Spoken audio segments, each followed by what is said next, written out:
Au nom du Père et du Fils et du Saint-Esprit, Amen. Grande joie d'être là avec toi en ce lundi 29 août. Et nous célébrons aujourd'hui les martyrs de Saint Jean-Baptiste. Et aussi, je profite pour vous demander vos prières parce qu'aujourd'hui, je célèbre 20 ans de prise d'habits. Ça veut dire aujourd'hui, c'est mon anniversaire de prise d'habits. Priez pour moi. Merci. Et la première lecture d'aujourd'hui, c'est Jérémie chapitre 1er, à partir du verset 17 au verset 19. Nous dit ceci. Quant à toi, tu scindras les reins, tu te lèveras, tu leur diras, tout ce que je t'ordonnerai, moi, ne tremble point devant eux, sinon je te ferai trembler devant eux. Voici que moi, aujourd'hui même, je t'ai établi comme ville fortifiée, colonne de fer et rempart de bronze, devant tous les pays, les rois de Juda, ses princes, ses prêtres et les peuples du pays. Ils lutteront contre toi, mais ils ne pourront rien contre toi, car je suis avec toi, oracle du Seigneur, pour te délivrer. Alors, ici, le Seigneur dit à Jérémie, il faut ceindre les reins. Les reins, c'est le lieu de la vérité. Dans la parole de Dieu, les reins, c'est le lieu de la vérité. Tu te lèveras, tu leur diras tout ce que je t'ordonnerai, moi. Qu'est-ce que le Seigneur demande? Obéissance. Vérité, obéissance. Ne tremble point devant eux, sinon je te ferai trembler devant eux. Ne tremble point, on pourrait dire, le Seigneur est en train de donner un ordre, mais c'est le Seigneur est en train de communiquer la force, l'assurance, la force. Voici que moi aujourd'hui même, j'étais établi comme ville fortifiée, force. Colonne de fer et rempart de bronze, force. Le Seigneur veut te donner la forteresse, le don de la force. Et après, il dit, ils lutteront contre toi. Ça c'est une promesse que le Seigneur fait. Ils lutteront contre toi, mais ils ne pourront rien contre toi, car je suis avec toi, pour te délivrer. Cette parole nous donne une grande force, un grand courage. Ne crains pas, ils lutteront contre toi, mais nous ne pourrons rien contre toi, car je suis avec toi pour te délivrer. Le Seigneur est avec toi pour te délivrer. On doit avoir cette conviction. Parce que le Seigneur est au-dedans de nous. Nous recevons Jésus dans l'Eucharistie. Jésus eucharistique. Jésus eucharistique est là, en nous. D'accord? À partir de cette parole, à partir de la présence de Jésus en nous, de recevoir la force, l'obéissance, la fermeté pour pouvoir vraiment suivre les chemins du Seigneur. OK? Maintenant, le psaume d'aujourd'hui, c'est le psaume 71, à partir du verset 1. En toi, Seigneur, j'ai mon abri. Sur moi, pas de honte à jamais. En ta justice, défends-moi, délivre-moi. Tends vers moi l'oreille et sauve-moi. Sois pour moi un roc hospitalier, toujours accessible. Tu as décidé de me sauver, car mon rocher, mon rempart, c'est toi. Mon Dieu, délivre-moi de la main de l'impie, de la poigne du fourbe et du violent. Car c'est toi mon espoir, Seigneur. Seigneur, ma foi dès ma jeunesse. Sur toi, j'ai mon appui dès le sein.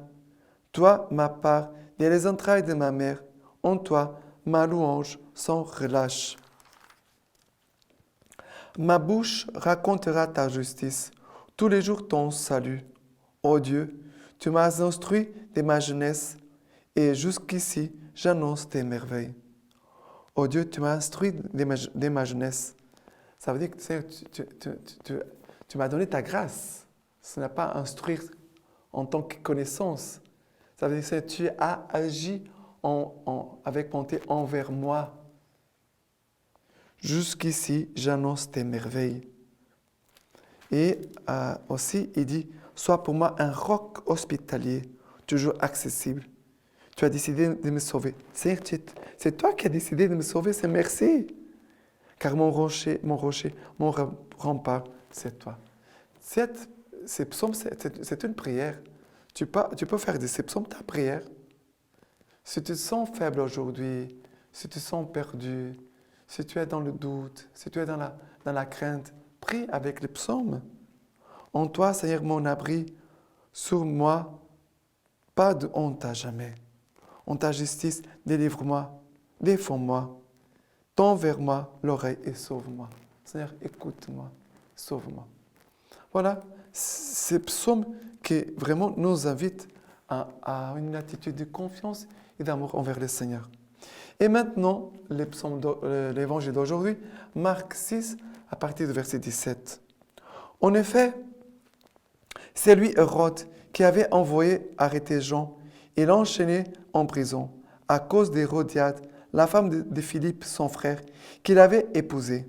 Car Jean disait à Hérode, il n'était pas permis d'avoir la femme de ton frère. Quant à Hérodiade, elle était acharnée contre lui. Il voulait le tuer, mais elle ne le pouvait pas, parce que Hérode craignait Jean, sachant que c'était un homme juste et saint, et il les protégeait. Quand il l'avait entendu, il était fort perplexe, et c'était avec plaisir qu'il l'écoutait. Or, 21 jours propices, quand Hérode, à l'anniversaire de sa naissance, fit un banquet pour les grands de sa cour, les officiers et les principaux personnages de la Galilée. La fille de la dite Hérodiade entra et dansa. Elle plut à Hérode et aux convives. Alors le roi dit à la jeune fille, « Demande-moi ce que tu voudras, je te le donnerai. » Et il lui fit un serment, « Tout ce que tu me demanderas, je te le donnerai, jusqu'à la moitié de mon royaume. » Elle sortit et dit à sa mère, « Que vais-je demander ?»« La tête de Jean le Baptiste, dit celle-ci.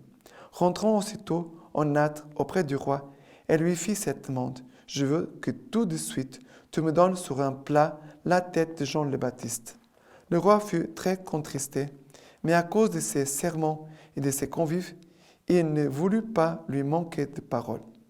Et aussitôt le roi envoya un garde en lui ordonnant d'apporter la tête de Jean. Le garde s'en alla et le décapita dans la prison. Puis il apporta sa tête sur un plat et la donna à la jeune fille. Et la jeune fille la donna à sa mère. Les disciples de Jean, l'ayant appris, vinrent prendre son cadavre et le mirent dans un tombeau. Qu'est-ce qui se passe ici? Si qu'on sème, on va récolter. Hérode, c'est un homme faible, qui a peur, qui n'a pas le courage, ni l'humilité. Et qu'est-ce que cela va produire? Un meurtre. Hérodiade, la femme, elle dit qu'elle s'acharnait contre lui. Elle voulait tuer Jean. Ça veut dire qu'elle avait de la haine dans son cœur. Et cette haine va toujours attendre un moment pour blesser l'autre, pour tuer l'autre. Et cela va produire un meurtre, la mort d'une personne innocente. Cette jeune fille, séduisante, toute belle, va séduire, mais va attirer vers la mort. Elle va se servir de ses talents pour entraîner les autres dans la chute, dans le péché. Alors, quelle tristesse! Il y a ici un seul innocent, Jean-Baptiste, qui Hérode aimait. Il aimait écouter Jean. Hérode aimait écouter Jean. Il aimait beaucoup.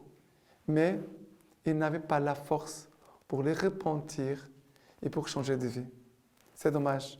Il aurait pu vraiment profiter de cette grâce pour se convertir, mais il n'a pas fait aucun effort de conversion. Ça veut dire que le Seigneur nous donne toujours des opportunités de conversion, de changement de vie. Il faut les saisir. Il ne faut pas les perdre. Sinon, c'est le péché qui va entrer et produire la mort. Saint Paul nous dit que le salaire du péché, c'est la mort. Maintenant, la lecture patristique d'aujourd'hui, Homélie de Saint Bède le Vénérable. Il dit ceci. Il n'y a en effet aucun doute que Saint Jean-Baptiste a subi la prison pour notre Rédempteur, qu'il précédait par son témoignage et que c'est pour lui qu'il a donné sa vie. Car si son persécuteur ne lui a pas demandé de nier le Christ, mais de taire la vérité, c'est cependant pour le Christ qu'il est mort. Le Christ lui-même a dit en effet, je suis la vérité, puisque c'est pour la vérité qu'il a répandu son sang, c'est donc bien pour le Christ que Jean est mort, a témoigné de sa vie.